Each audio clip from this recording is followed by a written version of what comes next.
Давайте я вам сделаю маленький спойлер видео, которое выйдет на YouTube в среду. У вас будет в черно-белом показывать, вот тут фильтр стоит.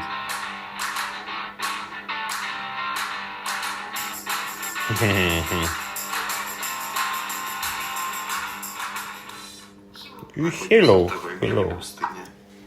Марсиан, а ты что голова скажешь? Отлично, давай лайк.